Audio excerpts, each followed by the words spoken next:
Hello and welcome Oh. to the daily waiting for opponent news. Oh, wait, it's like this. What? We can't start the podcast yet because we're still waiting. I'll just make this. Try to make this like really realistic compared to how the beta went. Okay. Yeah, so this was basically the experience. You just watched this. It's basically Lost Swords. Like you just watched this this time thing. That was the game. Yep.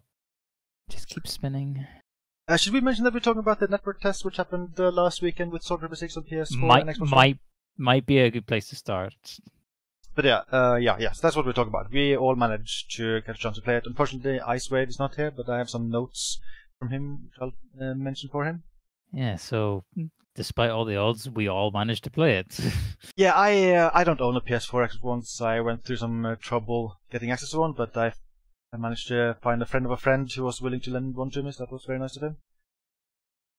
I have some footage here which I recorded, but I just want to put a quick disclaimer. This was the first time I've played Soul Calibur against a human opponent in many years, and none of my mains were in the beta.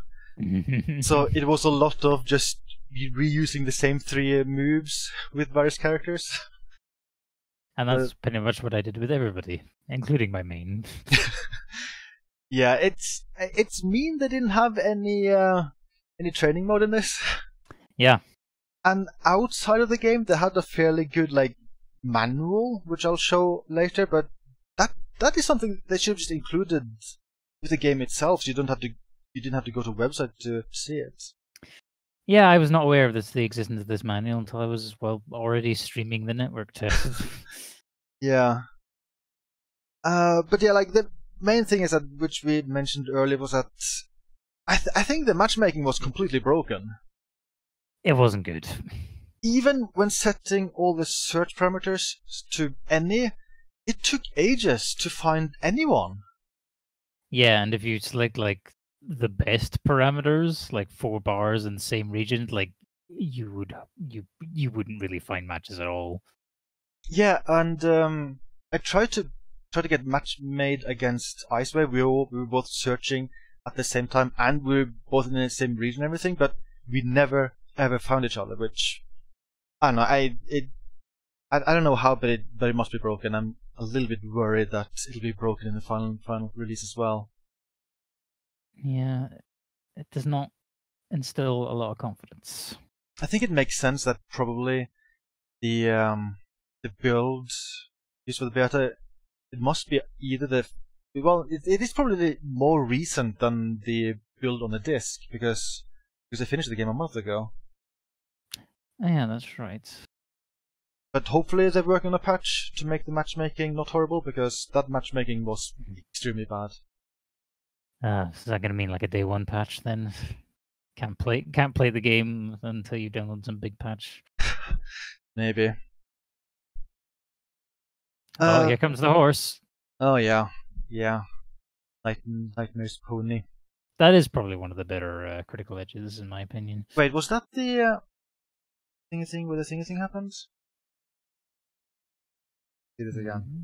Yeah. I am doing my own critical hit. And then he counters it by using his own critical hit while I'm in the middle of my critical hit. I had no idea. A critical edge. I had no idea that could happen. Yeah, I didn't know that could happen either. It's just a little bit weird, if you just pay attention here. I also... Doesn't the animation start after you hit him? Oh, no, he's in the middle of the animation. So I am, I got a hit in there. I got one hit in, he didn't block it or anything. He could still activate his own CE. I'm kind of surprised that is possible. Also, man, that freeze frame.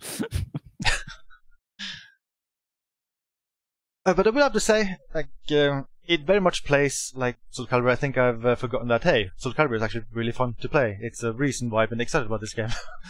Yeah, as people who watch these podcasts may know, I haven't really seriously invested in a Soul Calibur game since Soul Calibur 2 on the GameCube. And yeah, I'd forgotten how much I enjoyed this. Although it was certainly weird using a PlayStation controller to play instead of a GameCube controller, but hey. Yeah, and I enjoyed this much more than I thought. Like I usually don't play on a gamepad, and I had none of my mains in this beta, but I still had a lot of fun playing it. Related to matchmaking, I kind of feel like the netcode could maybe have been better. I mean, it kind of felt similar to Soul Calibur 5 for me, but maybe slightly worse. I had a lot of difficulty reacting to like very quick lows and such. And I felt like every single match I was in, I had noticeable input lag, and there was also the occasional match which was basically unplayable. But that might have been due to the matchmaking me against someone who's super far away. That's possible. Although I must say, I'm happy I only had like one match out of all the matches that I played that was just absolutely awful. The rest were fine. They were playable.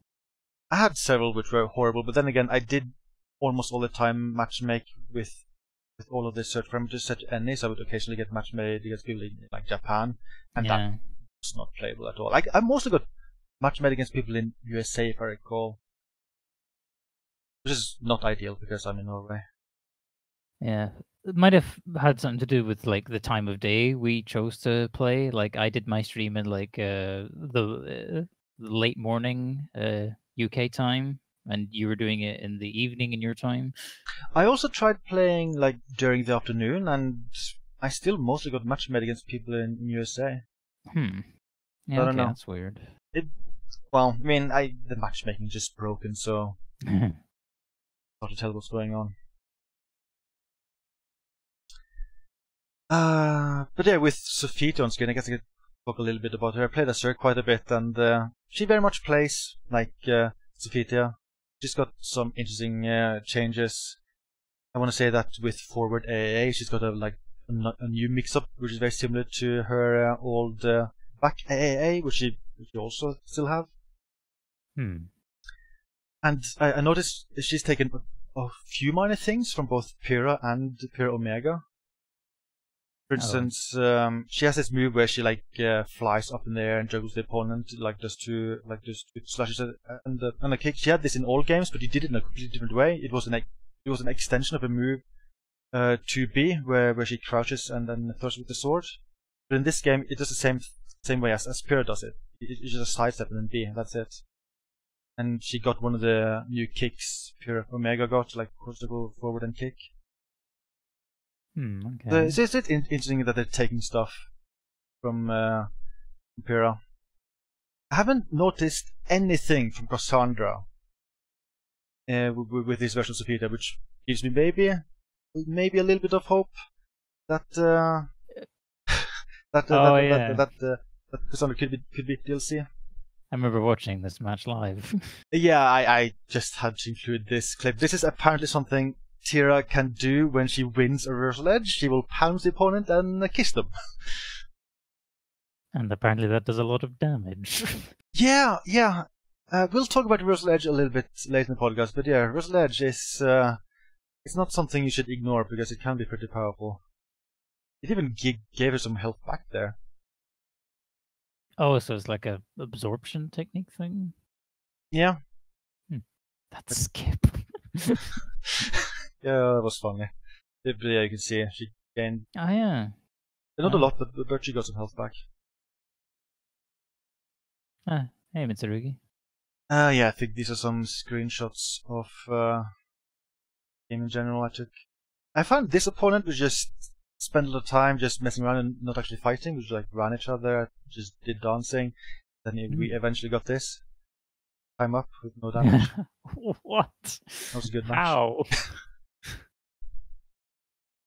Some screenshots of the menus. So exciting. Very exciting. So you can switch between English and Japanese voices. I can confirm that those were the only spoken language options. You can configure buttons. You can't configure the same thing to two buttons. I want to say that was possible in the games. And you can have 4 presets.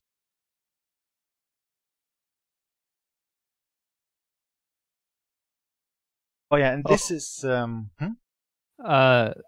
Briefly touching on the controls thing again. You should mention that through accidental testing on your behalf, if you load custom without customizing any buttons, you literally can't play the game. Yeah, that happened to me while I was taking these screenshots. I just wanted screenshots of all the menus, so I cycled through the settings and I forgot to cycle back. So I started a match with this. I could not attack. Literally could not attack. I couldn't block either. That was not good. No. But yeah, this is the matchmaking menu, and you select character before you matchmake, which I feel like a lot of new modern games do this. I want to say Tekken 7 and Street Fighter 5, they both do this. Maybe it means you have to send less data over the connection. You only have to send over the data for the two character models in use. I don't think that would be the reason. I think it's more that it just removes like the time spent at the start of a match selecting character, like it reduces some downtime. Yeah, okay. This is the menu for selecting character. Talim. Sorry. And yeah, this is what you saw 99% of the time. Like it was seriously bad.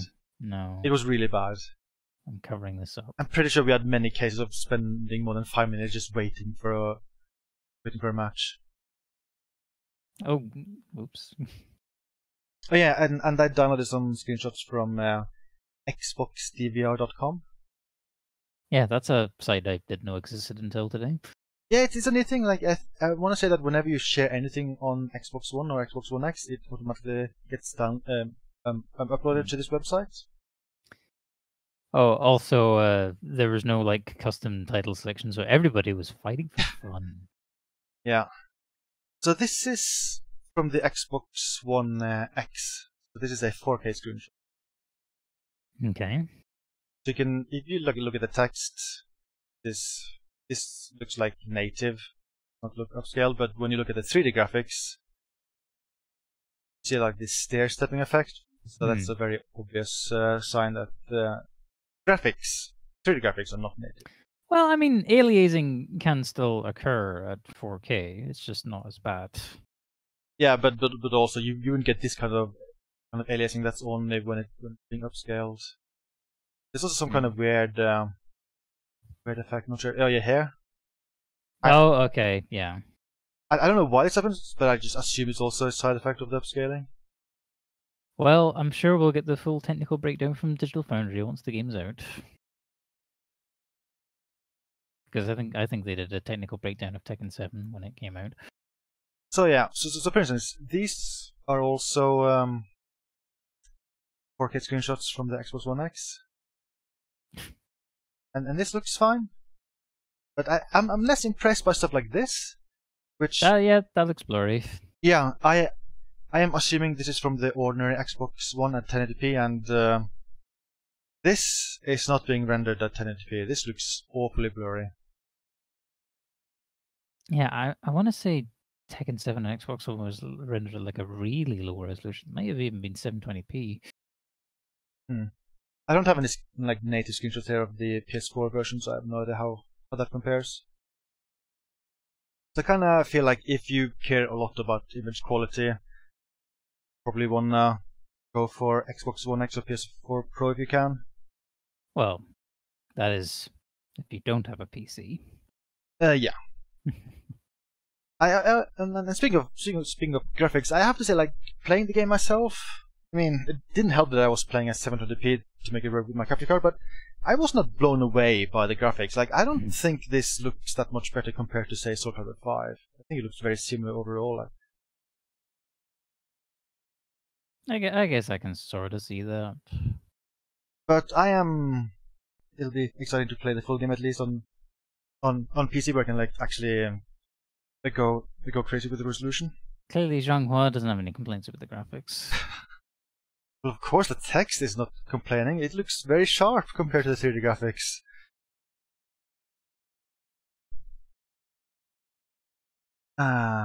Let's Talim.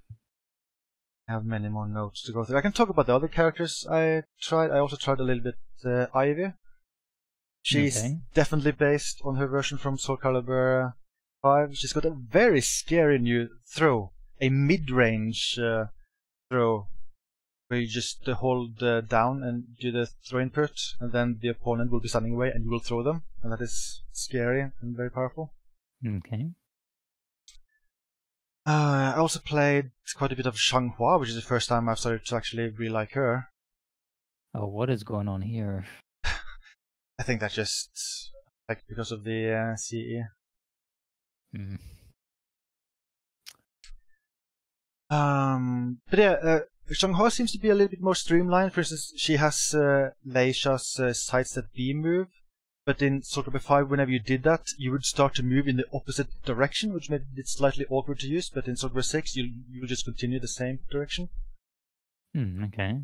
So this is the manual, which they probably should have just included as part of the game itself.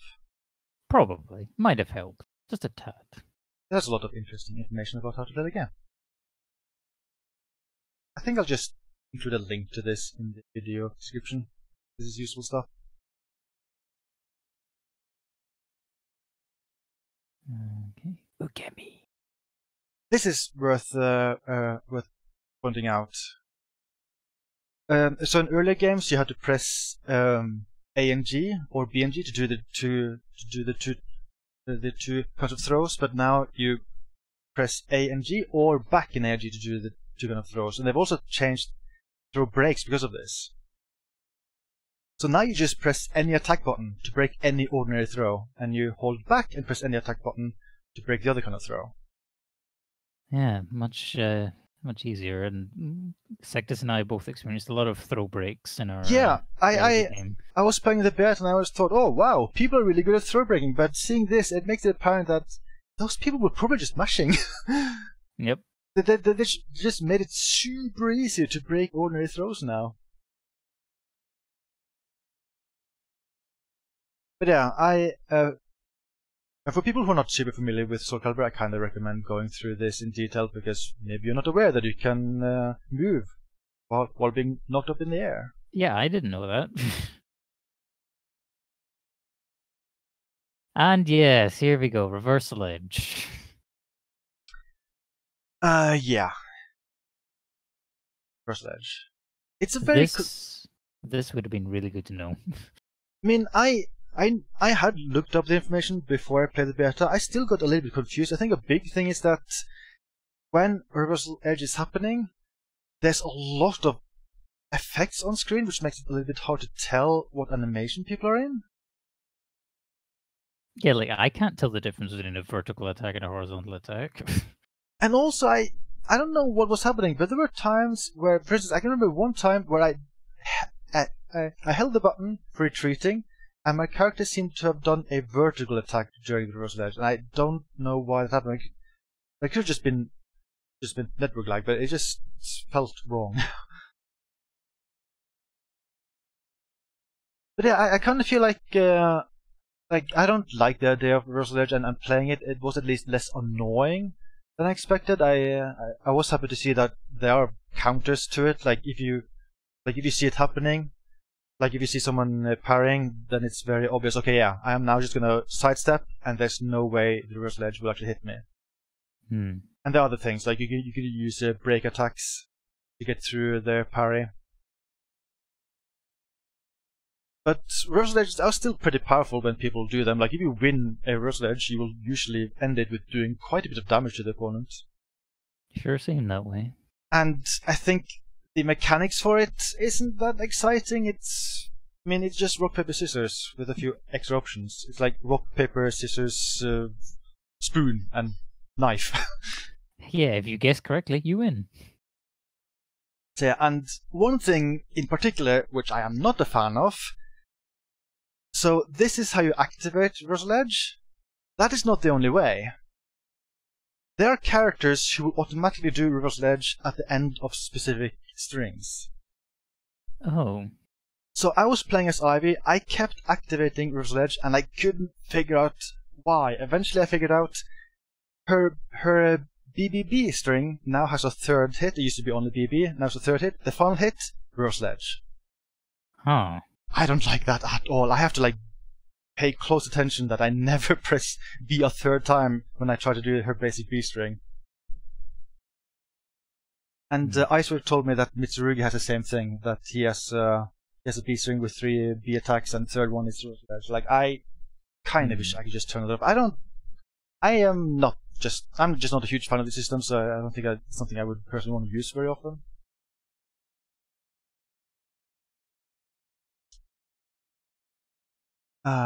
Gauge stuffs. Right. Okay. Right. So this thing here. So you notice on this page, like vertical edge, press R2. Soul charge, press back at R2. The amount of times I accidentally did this instead of this really annoyed me, because I was trying to, because there were situations where I wanted to like back away from my opponent a little bit to get some space and then activate my critical edge, but because I was the game was still registering, I was pressing back at the same time I pressed R2. I ended up doing this instead, which waste meter. I actually didn't. I think I forgot to ever try Soul Charge. I don't think I activated it a single time during the entire beta. And I guess I just must have been lucky that I didn't accidentally do this while trying to do AC. I will say though, every single time the opponent did Soul Charge, I was fooled and I thought they were doing ACE, because the animation is very similar, because it starts off with a close-up on the character. Yep, both times. But yeah, I had very little experience with Soul Charge, so I can't talk too much about that, but Critical Edges, I did quite a lot, and people did a lot as well. So it is now you just press a button to do it, unlike other games where it's usually some kind of lengthy input, like maybe double forward or something, and now just one button so you can do it super fast. Yeah, very accessible, I guess you could say. Yeah, I was worried they would maybe make it too easy to do, but I actually think it's fine. I might actually think it's a good thing that they just simplified it this much. Because, I don't know, I just like the idea in general to just streamline stuff, to make input less execution heavy, and just make it more about mind games and choosing the right move to do rather than struggling to actually do them correctly. As a bit of a fighting game noob myself, I certainly appreciated that it was easy to do. And also Cs are they're a little bit less powerful than I thought they would be. So the way it works is that you will press a button, you will get this close-up of the character, and then they attack. Yeah. The thing that I didn't understand until I played the game is that there is actually a small amount of build-up before the close-up. It is possible to interrupt someone's CE before they get to this close-up. Also, at least some of them can be blocked. Yeah, I think most of them. But yeah, I guess it's worth mentioning that some characters have CEs which seem absurdly powerful. For instance, we saw Nightmares earlier, which you could apparently trigger during someone else's CE, which seems insane. And it's also an automatic GI, I want to say, at the start. So that one's a lot scarier. I think Ivy also has auto GI at the start of her critical edge. Have Guardian Packs been mentioned here? I thought there was one screen that mentioned it. They're being talked about. Here we go. I am very happy that Guardian Packs are working the same way as earlier games rather than Soulcalibur 5. Actually, they're even more crazy now because you can Guardian Pack everything. You can even Guardian Pack throws. Maybe that's overkill, but I do appreciate that you can now just use them freely, because I feel like this is something which makes Soul Calibur really stand out compared to other fighting games. Yeah. And they've also made it so that every single character has now a break attack by pressing A and B. You have L1 as shortcut. I feel like this is a way for them to try to streamline the game a little bit, so that certain input you can just expect them to do the same thing for every character. I also want to say that down back, like diagonal back, and A is always a low, whichever character you're using. I could be wrong, but I got the impression that was the case. Okay. I think those are smart changes. It just makes it more streamlined, just more accessible. And lethal hits. Another thing I want to touch on is this guard cursing. It says when a character's guard stamina is low. Is that guard stamina represented on screen in any way? Yeah. So the border on the health bar, it'll glow when the guard meter is low. Oh. It'll glow red. Okay. But you do have to guard a lot before it happens. It is a pretty rare thing. Also, apparently light attacks can't crush guards. Lethal hits is something I didn't really get to experiment a lot with. I did notice whenever it happened, like the game would go into slow motion whenever it happened, and it did seem like the opponent was stunned for a long time. I just didn't get a good sense of how I could trigger it. And this is just super ambiguous. When you use certain moves under certain conditions, that doesn't say anything. I certainly saw it happen a lot, but it just seemed random when it occurred. Based on what I've read, I want to say that it's very specific moves, maybe only like 3 moves per character where you can get little hits. I can't remember if there's a certain way you can always trigger the little hits. I can't remember. I do like that it's very obvious when it happens though, so you do know, okay, like the opponent is now stunned, like this is a chance, like a big combo. And it also makes you aware that the opponent now has less clothes.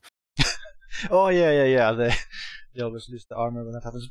By the way, the armor thing seems to be completely visual. There is no downside. Well, there's no gameplay effect of having the armor broken.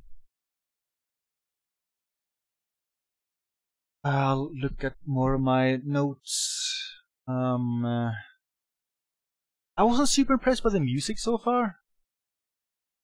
Yeah, I mean, what can you do without confrontation, really?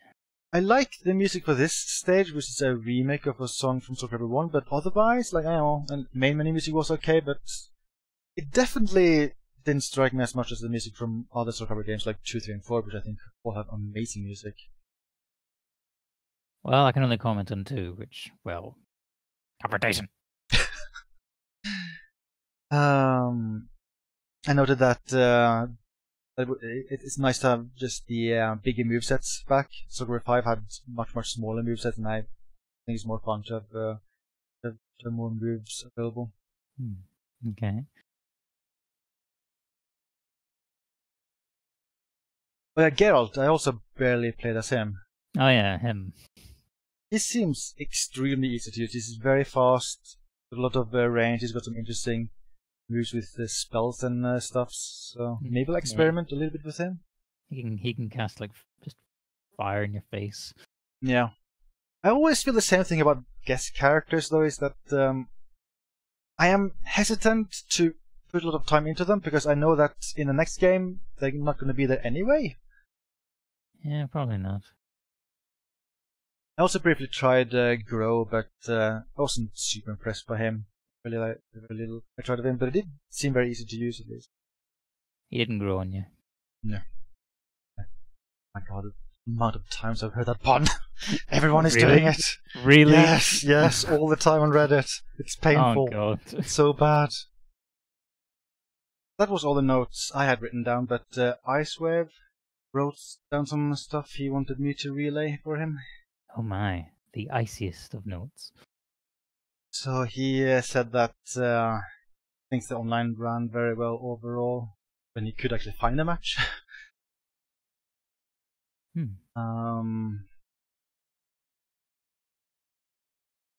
Yeah, he just about ranting about the searching for opponent could take a lot of time even when checking the settings.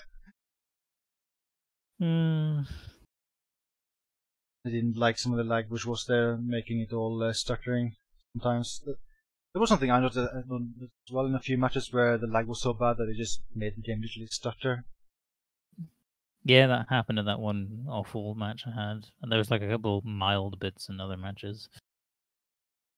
And he noted that it was silly that Tira's in it when she's supposed to be a character. Yeah, that was my first time ever playing as Tira, simply out of curiosity. And yeah, it's a shame she's locked behind DLC because she seems like a pretty fun character to play as. I can remember, well, I want to say Namco had an excuse that the reason she still sees is that she was the last character they finished, and well, they didn't have time to finish her unless she will still see. But I don't know. It's kind of hard to believe when they just include her as part of something like this and not a bunch of other characters. Yeah, the real reason she's DLC is that it would encourage sales of the season pass. That is the real reason. Yeah, I hope they actually announce all the other season pass characters soon, because it is weird to sell a season pass without knowing exactly what's in it. Do you have any more thoughts to say about the network testing? Okay, so I guess I wanted to touch a little on Talim. Since my only previous experience with Talim was Soul Calibur 2, her moveset seems a bit different from what I remember back in the GameCube days. Yeah, I can remember her moves had changed quite a bit, even between like Soul Calibur 2 and 4. That makes sense. Although, for everything that's changed, a lot of things that stay the same, she's definitely still a lot about jumping everywhere and, well, wind. Whoosh. I noticed she's got really long strings. Feels like you keep on attacking forever. Yeah, well, I certainly remember back in Soul Calibur 2, like, I mean, it could all be blocked, but you could, like, jump on an opponent's head, like, 4 times in a row before it would end. I couldn't land on anyone's head in the test, so I don't know if you can, like, repeat that over and over if you actually land on the opponent's head. Like you could back in the GameCube days, but I certainly remember jumping back and forth over an opponent multiple times, which was kind of funny. Talim also looks like she's got a fair few moves that can hit opponents like when they're lying flat on the ground. Like there was one, I think it was a B move. I can't remember which B specifically, but there was a B move where it was very easy to hit someone that was already lying on the ground, defenseless. It's too bad there was no training mode, so you could actually figure out exactly how to do everything.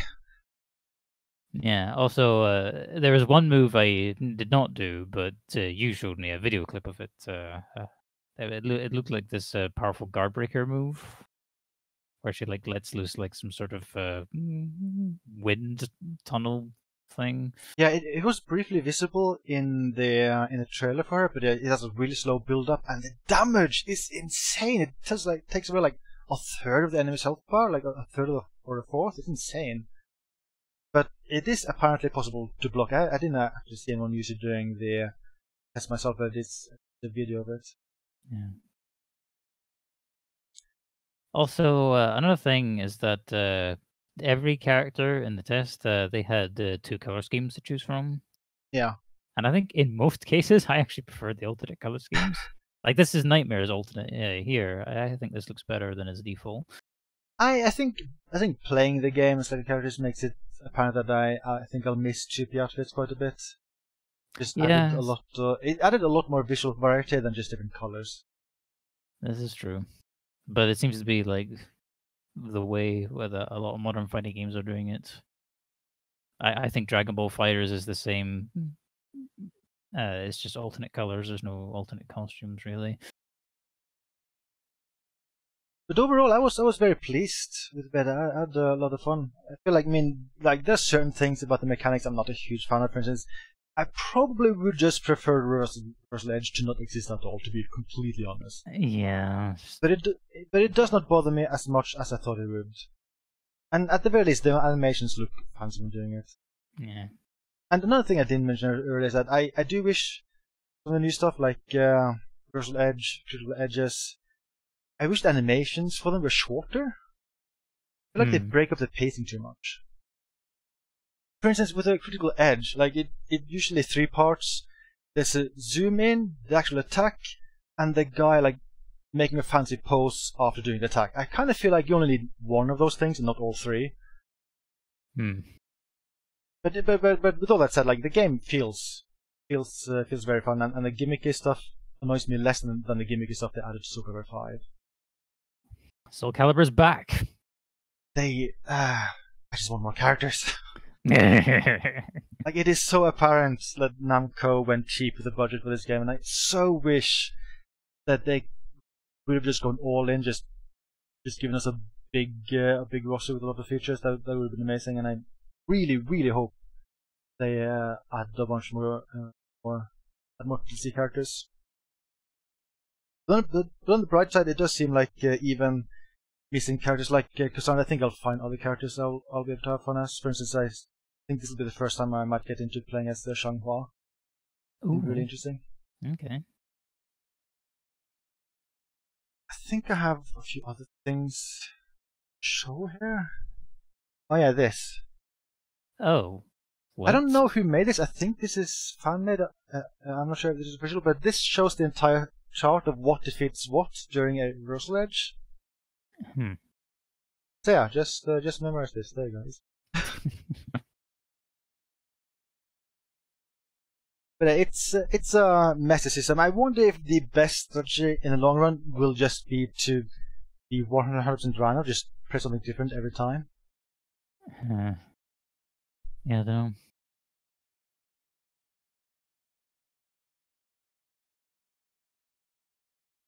And yeah, and this. In the training menu, there's an option called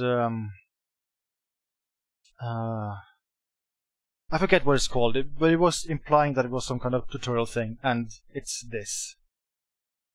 I want to say the option was called Battle Lessons, maybe? Okay. But when you press it, you get like this text, which is unique for each character.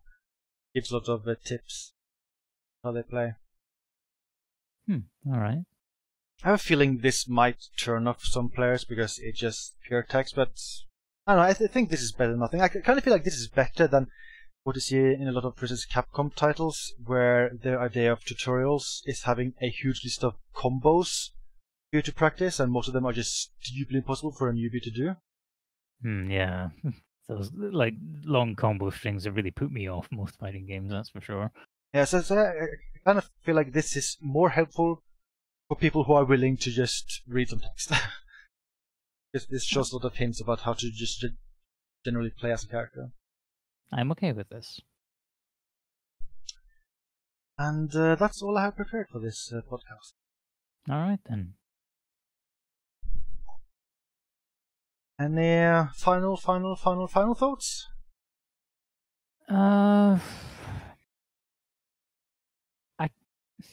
I mean, I get it. Like, it's a brand new game, and it costs a fair amount of money to make, but like, if this game didn't cost 50 quid, I would probably be more open to buying it at launch. It's very expensive. Now with having even sold Rhyme on the game.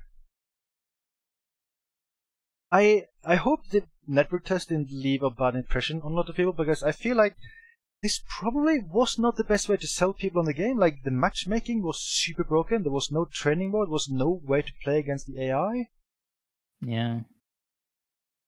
And also, like, I don't think the visuals are very striking, so that might be a turn off for like a casual player. Perhaps.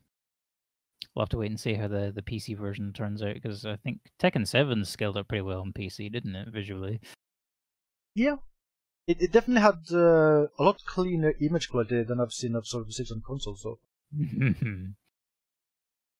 Well, I guess we'll have to wait and see. And, of course, you're going to be having a look at the files, aren't you? When the game is out. When the game is out, I'll into modding stuffs. I was thinking that might be possible with this network test, but I did a little bit of digging into the PS4 homebrew and seeing thing, but it doesn't actually look like it is possible to look at the files for new PSN stuff. I think like modded PS4s can't log into PSN. Yeah, that makes sense. And you can't move stuff from PS4 to PS4 because everything on the hard drive is encrypted. And it uses a key which is unique to each system. Ah, okay. But yeah, I think that was it. This podcast, I'll probably do one at one point before the release of the game, where we do bubbles. Bibble babbles. But anyway, bye bye for now. Bye.